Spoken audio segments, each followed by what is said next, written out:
The Saturday afternoon sun bathed the streets of the preserve at Willow Lake in a warm, pleasant light. This was a neighborhood known for its pristine landscaping and unwavering commitment to strictly enforced rules. Near the intersection of Willow Trace and Preservation Drive, a different kind of energy buzzed. Girl Scout Troop 307, under the watchful eye of their leader, Isabella Izzy Rossi, known as Lieutenant Detective Rossi during her demanding work leading crisis negotiations for the city police, had established their cookie command post.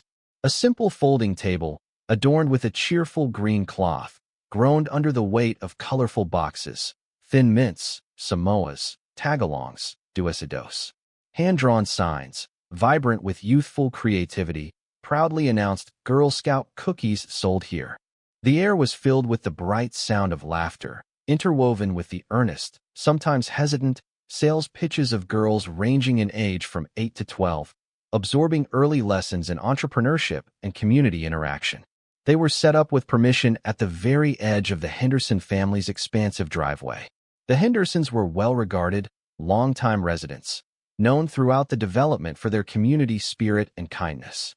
It presented a scene of pure, uncomplicated Americana.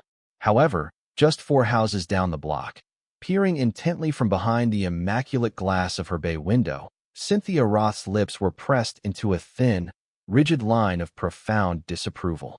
Cynthia, an influential and outspoken figure on the Community Association's board, and a zealous enforcer of the preserve's extensive governing documents, perceived the scene with entirely different eyes. She saw not charming young girls learning valuable life skills, but an unauthorized commercial operation, a blatant disruption to the neighborhood's carefully maintained, staid tranquility. She immediately envisioned potential traffic congestion on their quiet street, conjured images of future litter discarded carelessly by customers, and fixated intensely on what she deemed a clear violation of the development's vaguely worded prohibition against unapproved solicitation and business activities conducted on residential property. Her interpretation of the community covenant was consistently the most stringent, the least flexible, the most exclusionary. The very sight of the cheerful green tablecloth, the brightly colored cookie boxes arrayed like forbidden wares, the distant sound of children's happy laughter drifting offensively on the gentle breeze, it all felt like a deeply personal affront, a brazen challenge to the rigid order she fought tirelessly to impose upon her surroundings. This infraction, this disorder, had to be stopped. Immediately, and with decisive, unmistakable action.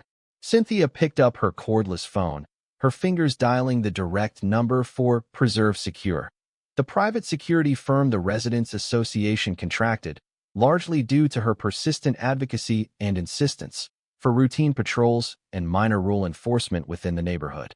"This is Cynthia Roth, resident at 112 Preservation Drive," she announced, her voice clipped, cold, and carrying an unmistakable tone of imperious authority, the moment the dispatcher answered the call. "There is an unauthorized commercial setup currently operating at the corner of Willow Trace and Preservation. It involves a large group of individuals and is causing a significant disturbance." She paused, carefully choosing words designed to elicit a specific response. "This activity needs to be shut down immediately. Please dispatch your patrol unit to handle the situation promptly." She added a final, pointed instruction, emphasizing her directive. "And please ensure your responding officers fully understand that this situation requires decisive handling. We absolutely cannot permit these sorts of unauthorized operations to gain a foothold in this community." She deliberately, consciously omitted the crucial, mitigating detail that the large group was merely a handful of young Girl Scouts selling cookies with the homeowner's explicit permission. She framed it instead as a generic, potentially troublesome, commercial setup, implying something potentially disruptive or undesirable. She was acutely aware that the security company sometimes employed personnel whose backgrounds and temperaments suggested a preference for a more assertive, even confrontational, approach to enforcement. She counted on that very predisposition now to achieve her desired outcome quickly and without argument. Less than 15 minutes later, the peaceful Saturday afternoon quiet was abruptly shattered by the jarring arrival of a stark white SUV, marked clearly with the Preserve Secure company logo and insignia. It pulled up sharply, its tires emitting a slight squeal on the pavement, positioning itself aggressively near the modest cookie stand. Two men, clad in black tactical-style vests worn over tin uniforms that mimicked law enforcement attire, emerged purposefully, almost militantly, from the vehicle. What immediately sent a cold, sharp jolt of professional unease coursing through Izzy, who had been standing back slightly, proudly observing her girls confidently manage their sales transactions, was not just the suddenness and aggressiveness of their arrival, nor their imposing tactical attire. It was the sight of the long rifles, AR-15 style semi-automatic weapons, slung conspicuously, menacingly, across their chests. It was a shocking, grossly disproportionate, and wildly inappropriate display of force for a routine patrol in a quiet suburban neighborhood, let alone for addressing something as innocuous as children selling cookies. It screamed escalation and poor judgment. It looked like preparations for a firefight, not rule enforcement. Izzy's internal threat assessment protocols, honed by years of high-stakes negotiation and SWAT operations, immediately escalated to the highest alert level. Even as she consciously maintained a calm, reassuring outward demeanor for the sake of the suddenly apprehensive girls. The two security personnel strode heavily towards the folding table, their boots thudding aggressively, purposefully, on the quiet residential pavement. The more imposing of the two, a burly man with a closely shaved head and reflective mirrored sunglasses that hid his eyes despite the moderate afternoon sunlight, barked loudly, his voice harsh and devoid of any attempt at civility. "All right, that's enough. Shut it down. Right now." He punctuated his command with a dismissive wave of his hand. "Community Association Directive. This is unauthorized activity. Pack it all up immediately." His hand gesture brought his arm uncomfortably, perhaps deliberately, close to the trigger guard of his slung rifle. The Girl Scouts, who had been excitedly recounting their latest sales success to Izzy just moments before, fell instantly, chillingly silent. 8-year-old Maya, the youngest and smallest member of the troop, started to sniffle audibly, her wide, terrified brown eyes fixed immovably, hypnotically, on the prominent, frightening guns the men carried. Why do they have such big guns? The thought repeated frantically in her young mind. Are we in trouble? Did we do something bad? Tears welled, blurring her vision. 10-year-old Chloe, slightly older but equally scared, instinctively reached out and grabbed Izzy's hand, her small fingers digging in tightly, seeking reassurance. "Mrs. Rossi will fix it," Chloe told herself fiercely, trying to be brave, but her heart hammered painfully against her ribs, a frantic bird trapped in a cage. She always knows what to do. The previously cheerful, bright atmosphere surrounding the cookie stand evaporated instantly, vanishing as if it had never existed. It was replaced by a thick, cold, palpable tension that hung heavy and suffocating in the suddenly still afternoon air. Mr. Henderson, alerted by the loud, aggressive voices and the abrupt cessation of the girls' happy chatter, came quickly out onto his front porch again. His expression shifted rapidly from mild curiosity to open alarm, and then to growing anger as he took in the shocking sight of the heavily armed men aggressively confronting the small group of children on his property. "Hey, hold on a minute. What in the world is going on here?" he called out loudly, his voice sharp with protective concern and utter disbelief. "Are they serious? Guns? For Girl Scouts? On my property?" Izzy took a deliberate, measured step forward, consciously positioning her body protectively between the advancing security personnel and her clearly frightened troop. "Excuse me, gentlemen," she said, her voice intentionally kept calm, steady, and firm. She adopted the measured, reasonable tone of a troop leader addressing potentially misinformed officials, hoping against hope to de-escalate the situation through simple logic and clarification. "I believe there must be some kind of misunderstanding here. This is Girl Scout Troop 307. We are simply selling cookies, participating in our annual community fundraiser." She gestured politely towards the Henderson house behind her. The Hendersons, who reside right here, were very kind and generous. They gave us their explicit permission to set up our table here at the edge of their driveway. The second guard, younger than his partner and appearing slightly less sure of himself, perhaps uncomfortable with the situation, glanced nervously towards Mr. Henderson standing resolutely on the porch, but he remained pointedly silent, clearly deferring to his more aggressive partner's lead. The lead guard, however, scoffed audibly, a harsh, dismissive sound. He was clearly unimpressed by her explanation, uninterested in clarification. Doesn't matter who said what to who. We have our orders. This constitutes an unauthorized commercial operation within the boundaries of the preserve. He took another deliberate, menacing step forward, purposefully closing the distance between them, using his physical presence to intimidate. I said, shut it down now, or we will be forced to shut it down for you. Do you understand me? His tone was overtly threatening. Maya began to cry openly now, unable to hold back her fear any longer. She buried her face hard against Izzy's side, her small body trembling uncontrollably. Other girls huddled closer together behind Izzy like frightened ducklings, their wide eyes darting fearfully between the terrifying rifles and Izzy's calm, reassuring face, searching desperately for a sign that this nightmare would end, that everything was somehow going to be all right. A surge of cold, sharp, righteous anger coursed through Izzy. This wasn't just about enforcing a petty, likely misinterpreted, bureaucratic rule anymore. This had escalated far beyond that.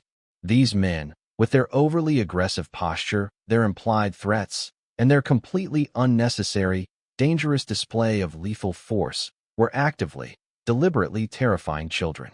Her protective troop leader instincts, the fierce urge to shield these girls from harm, warred fiercely for a moment with decades of intensive, ingrained law enforcement training and high-stakes operational experience. The training won. The instincts informed the action. This situation had irrevocably crossed a critical line. It had moved from ridiculous community association overreach into a potentially volatile, extremely dangerous encounter involving firearms, poorly trained personnel exhibiting aggressive behavior, and severely frightened minor children. De-escalation, if possible, remained the highest priority, but establishing immediate, undeniable control was now equally critical before these poorly trained, overly aggressive security personnel did something truly stupid, something irreversible, something tragic.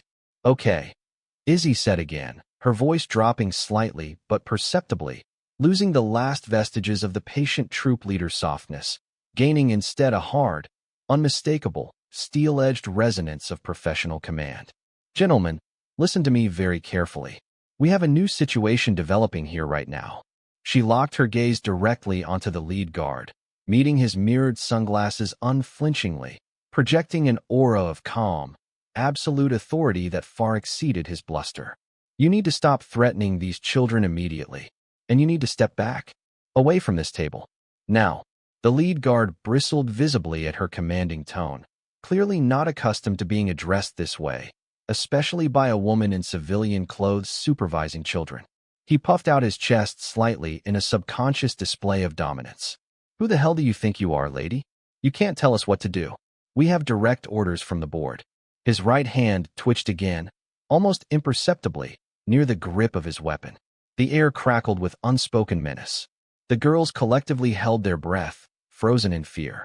Mr. Henderson took another anxious step forward on his porch, his fists clenching, looking ready to physically intervene despite the obvious, overwhelming danger.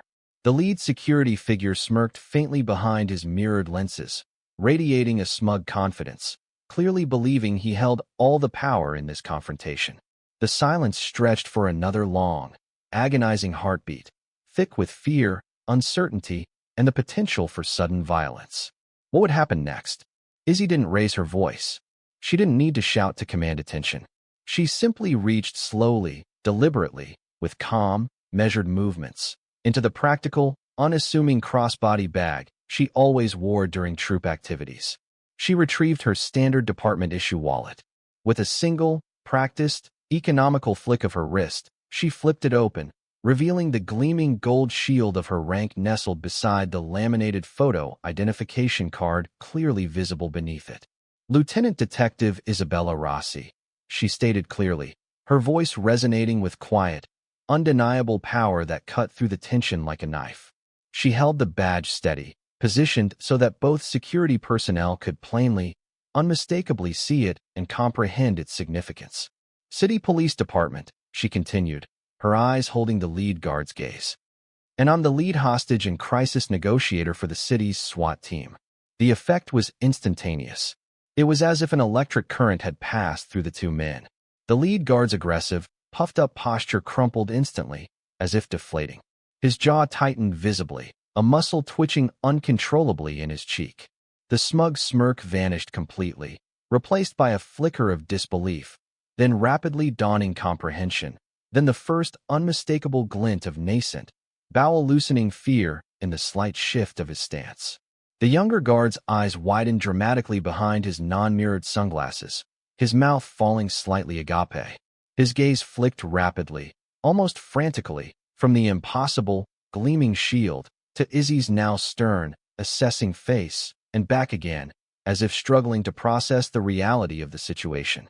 They were confronting not just a protective mother figure or an argumentative resident. They were facing a high-ranking, highly specialized, command-level police officer. An officer whose entire professional career revolved around defusing tense, volatile situations exactly like this one, often involving individuals far more dangerous, desperate, and unpredictable than themselves. They were facing an expert in precisely what they were doing wrong, and she held all the legitimate authority. Now, Izzy continued, her specialized negotiator's training kicking in seamlessly, her voice remaining calm but utterly authoritative, employing the short, clear, unambiguous commands essential in high-stress encounters. This is exactly what is going to happen next. I want both of you, she addressed them directly, her gaze sweeping from one to the other, to slowly, carefully, sling your weapons securely across your backs. Ensure the muzzles are pointed safely towards the ground at all times. Do not make any sudden or unnecessary movements. Am I making myself perfectly clear? She watched their hands intently, scanned their eyes for compliance or resistance, assessed their overall body language minutely, her own body subtly poised, ready to react instantly, decisively, to any deviation from her instructions. You are currently engaging in conduct, she informed them coolly, letting the weight of the potential legal ramifications land heavily upon them. That could easily constitute unlawful use of authority, possibly felony menacing due to the manner in which you brandish these firearms, and almost certainly reckless endangerment, especially given the presence and extreme terror of these minor children. While the stunned, clearly rattled security personnel hesitated for only a fraction of a second, then slowly, awkwardly, began to comply with her directive, their movements stiff with reluctance, shock, and newfound caution. Izzy discreetly used her personal cell phone. She didn't dial 911. That might cause unnecessary confusion or delay. She dialed directly into the secure dispatch center number reserved for sworn personnel, using her unique departmental identification code to bypass the civilian call takers and connect directly with a police dispatcher.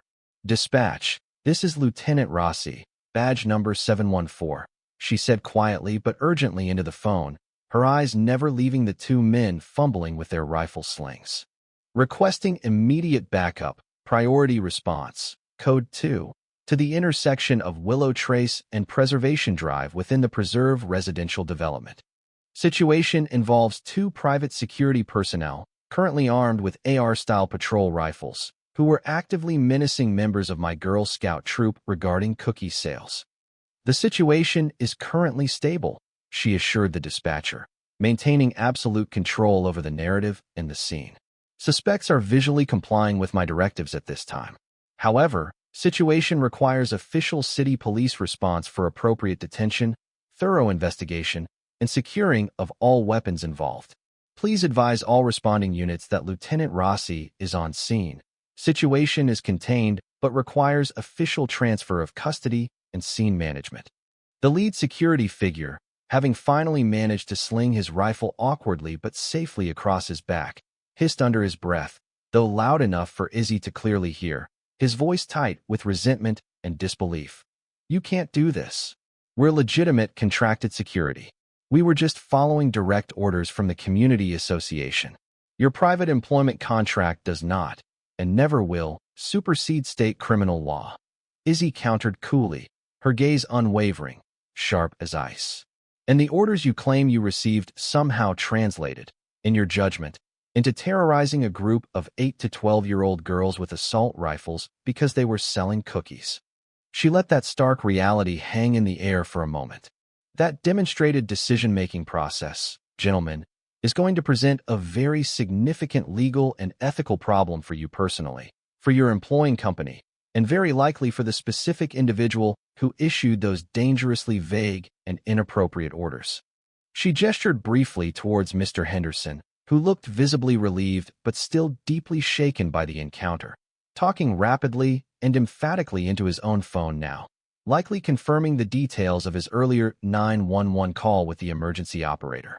"Sir," Izzy called out to him, her voice softening slightly now that the immediate threat was neutralized. "Please ensure these girls get safely inside your house right away. Mrs. Henderson, can you assist?" Mrs. Henderson, who had appeared anxiously at her husband's side on the porch, nodded quickly, her face pale but resolute. She immediately moved towards the huddle of frightened girls, murmuring soft words of reassurance, and began gently ushering the still sniffling, trembling scouts towards the safety and welcoming comfort of her home. Within what felt like mere seconds, but was probably closer to 3 tense minutes, the unmistakable, rapidly approaching sound of multiple official police sirens filled the air, converging purposefully on their location from different directions. 2 marked city police cruisers arrived swiftly on scene, their emergency lights flashing rhythmically, pulling up strategically behind the preserve secure SUV. The uniformed city police officers who emerged recognized Lieutenant Detective Rossi immediately, their expressions shifting instantly from standard response readiness to professional deference and focused attention. One of the responding officers, a patrol sergeant Izzy knew well from previous interdepartmental briefings and training sessions, approached her quickly and respectfully. "Lieutenant, dispatch relayed you had a situation here involving armed individuals? What's going on?" Izzy quickly, concisely briefed the sergeant, pointing towards the now thoroughly subdued and visibly uncomfortable private security personnel standing awkwardly beside their vehicle, their rifles slung uselessly but still ominously, inappropriately present. "Sergeant, these 2 individuals, employed by the company Preserve Secure," she began, keeping her tone strictly professional and factual, responded to a Residents Association complaint regarding a Girl Scout cookie stand by confronting minor children while openly armed with these patrol rifles. She indicated the AR-style weapons with a brief nod. Their behavior was overtly menacing, resulting in significant, observable distress and extreme fear among the children present. I identified myself as City PD, instructed them to secure their weapons according to protocol, which, after some hesitation, they eventually did. She concluded firmly, outlining the necessary next steps. They need to be detained immediately pending a full departmental investigation into their actions, their company's use of force policies, hiring practices, and training standards, and, critically, the specific nature of the complaint and the exact directive they received from the community association that prompted this grossly disproportionate response. The sergeant nodded grimly, his eyes glancing towards the rifles with visible professional disdain and disbelief. "Understood, Lieutenant. Absolutely. We'll handle it from here." He turned and directed his officers clearly and efficiently. "All right, let's secure these 2 gentlemen and their weapons properly for evidence. Mirandize them thoroughly. We'll need complete statements from everyone involved, starting with these 2 right now." As the city police officers professionally and efficiently handcuffed the Preserve Secure personnel, who offered absolutely no resistance now, their earlier belligerent aggression completely replaced by a palpable aura of dawning dread and bewildered confusion, Izzy finally allowed herself to take a deep, steadying breath, the adrenaline beginning to slowly recede. She turned her full attention back towards the welcoming Henderson house, where her troop was huddled safely inside, likely still processing the terrifying encounter.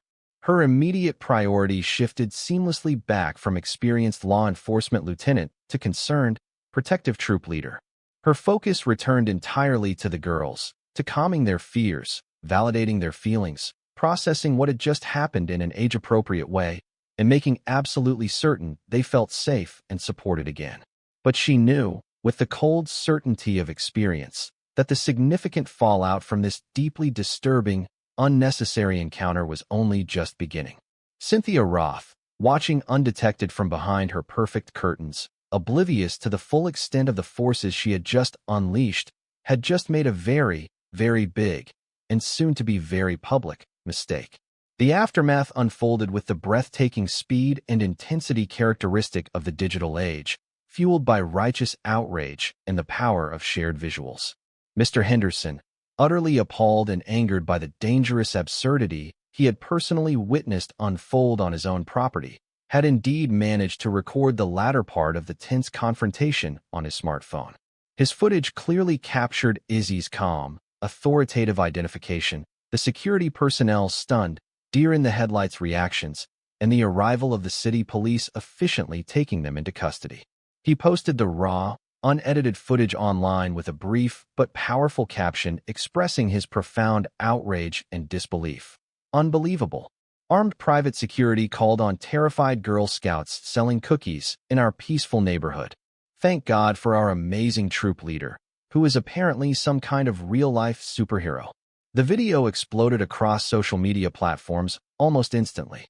The hashtag Cookie Karen, coined within minutes by witty online commentators for the as-yet unnamed community association official widely presumed responsible for dispatching the armed personnel, began trending nationally on Twitter, quickly followed by the admiring hashtags #SWATNegociator and #GirlScoutStrong.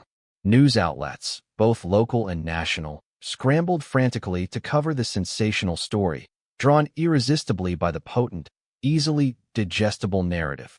Innocent Girl Scouts versus ridiculously overarmed private security forces, dramatically saved by a calm, professional, off-duty SWAT negotiator mom fiercely defending her young troop. Interviews with a visibly shaken but remarkably articulate Izzy, speaking carefully and deliberately, balancing her multiple roles as troop leader, concerned parent, and off-duty police officer. The relieved Henderson family providing crucial eyewitness accounts, and child psychologists thoughtfully discussing the potential psychological trauma inflicted on the young girls by the menacing display of assault-style firearms, all fueled the rapidly spreading, emotionally charged story. The incongruous, jarring image of men in tactical vests carrying AR-15s deployed over the sale of tagalongs and thin mints became a widely shared, instantly recognizable national symbol of absurd suburban overreach, the dangers of unchecked private security power, and pervasive community association paranoia run dangerously amok. The public reaction was overwhelming, immediate, and deeply visceral. Support for Girl Scout Troop 307 poured in generously from every corner of the country, and even sparked sympathetic messages from international well-wishers. People were collectively furious at the callous, disproportionate treatment of the young girls and simultaneously deeply inspired by Izzy's cool-headed, competent, and decisive intervention. The widespread desire to support the embattled troop manifested itself quickly in the most direct, tangible, and appropriate way possible, buying Girl Scout cookies. Lots and lots of cookies. Their troop's official online cookie sales portal crashed repeatedly under the unprecedented, sustained volume of incoming traffic from supporters wanting to place orders. Local businesses, eager to show solidarity and capitalize on the positive sentiment, spontaneously offered to host additional impromptu cookie booths outside their establishments, displaying handmade signs proclaiming their support for Troop 307. People reported driving significant distances, sometimes across county lines, specifically seeking out troops operating within Izzy's regional Girl Scout Council area, just to place large, supportive orders in person.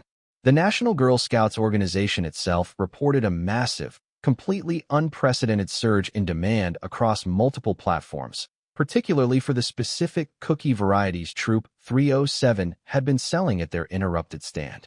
While the exact final sales figures reported enthusiastically by some news outlets might have contained a degree of understandable hyperbole, Troop 307 undeniably, spectacularly shattered every conceivable previous sales record ever set by a single troop in their council's history. They earned more than enough money to fully fund their diverse program activities, planned educational trips, and ambitious community service projects for several years into the future.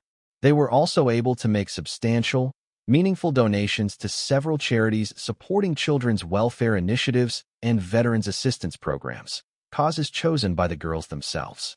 The humble, much-loved cookies became a delicious, powerful, edible symbol of defiance against bullying, intimidation, and absurdity. For the private security company known as Preserve Secure, the public relations fallout was immediate, severe, and ultimately catastrophic for their business. Their lucrative multi-year contract with the Preserve at Willow Lake Residents Association was terminated abruptly and publicly amidst a firestorm of resident fury and unanimous demands for immediate accountability. State licensing boards launched immediate, high-priority investigations into the company's questionable hiring practices, their clearly inadequate or non-existent training protocols, especially regarding use of force and de-escalation, and their specific internal policies regarding the deployment of heavily armed personnel for minor administrative or routine code enforcement tasks. Subsequent investigative news reports quickly revealed that the two security personnel involved possessed minimal actual relevant training and had spotty, concerning employment histories that arguably should have disqualified them from carrying firearms in a security role. The security company found itself facing multiple, costly civil lawsuits filed by the families of the traumatized scouts alleging negligence, assault, and emotional distress, as well as a separate suit from the Henderson family for trespass and endangerment on their property. The two guards themselves lost their jobs immediately and had their security licenses permanently revoked by the state. Furthermore, they faced serious criminal charges including reckless endangerment, felony menacing, due to the firearms, and potentially unlawful imprisonment stemming from their initial aggressive actions towards the girls before Izzy intervened. Their brief, ill-advised moment attempting to assert unwarranted power dissolved completely into lasting public disgrace, financial ruin, and significant legal jeopardy. Cynthia Roth found herself the sudden, unwilling, and universally recognized target of intense community anger and widespread national ridicule. #Cookie Karen became synonymous with her face, which was quickly identified and shared online. Once the official police investigation confirmed definitively through dispatcher logs and interviews that she had personally given the directive that led directly to the dangerous armed confrontation, specifically requesting decisive handling for a large group causing a disturbance.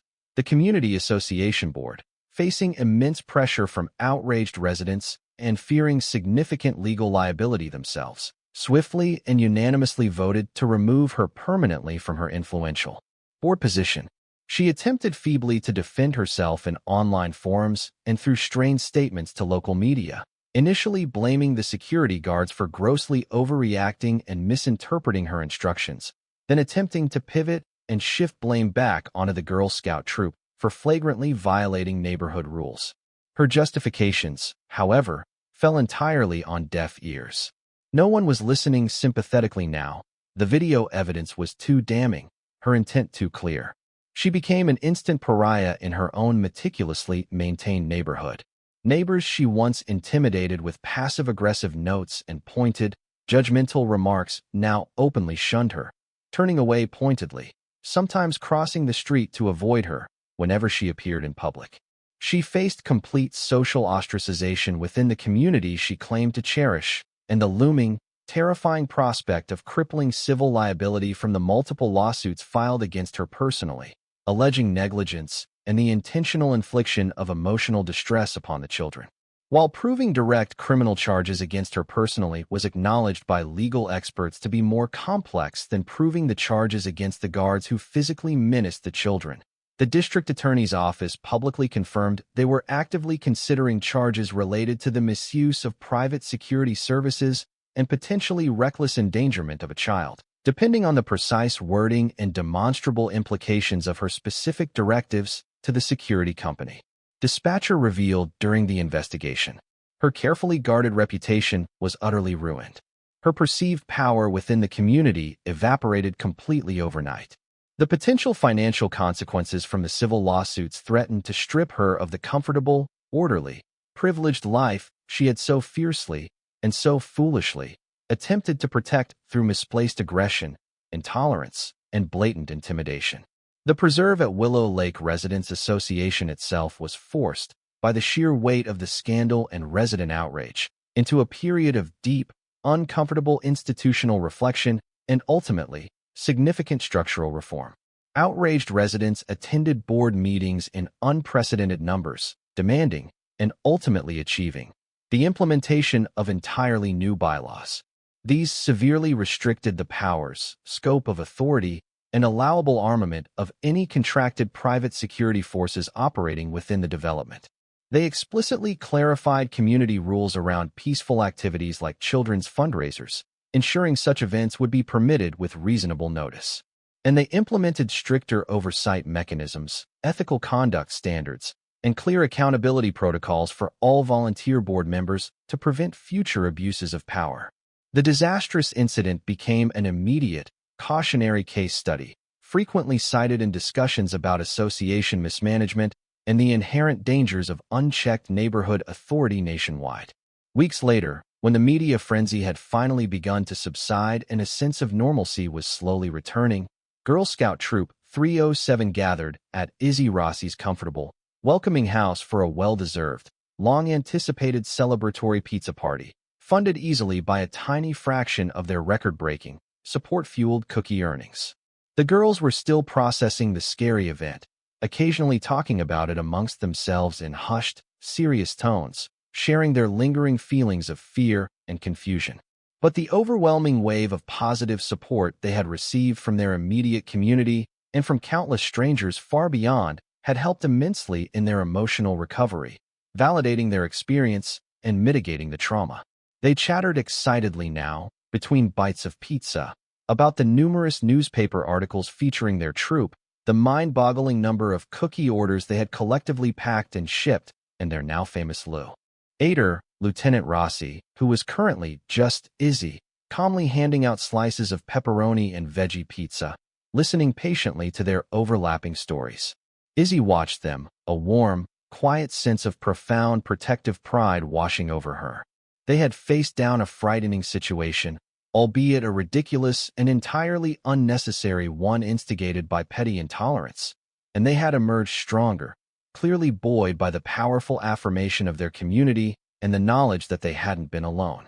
The inherent absurdity of employing advanced SWAT negotiation mindset and tactical de-escalation skills over a conflict involving Girl Scout cookies wasn't lost on her. It carried a dark, ironic humor that perhaps only a seasoned first responder could fully appreciate.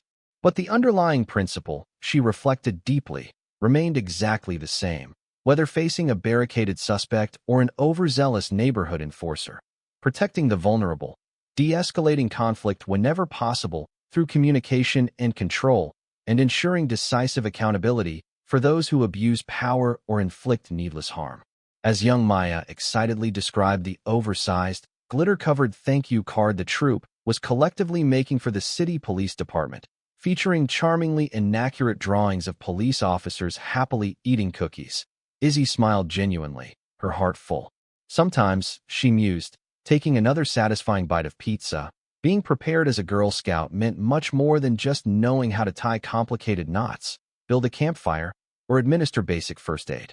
Sometimes, it meant having a leader who knew precisely how to handle dangerous bullies who wielded authority, real or imagined, like a weapon, whether they wore official state-sanctioned uniforms or merely carried the flimsy, self-important authority of an overzealous community association board member blinded by petty rules and prejudice. And sometimes, she thought, savoring the moment of peace and camaraderie with her resilient troop, justice tasted remarkably, satisfyingly, like a thin mint.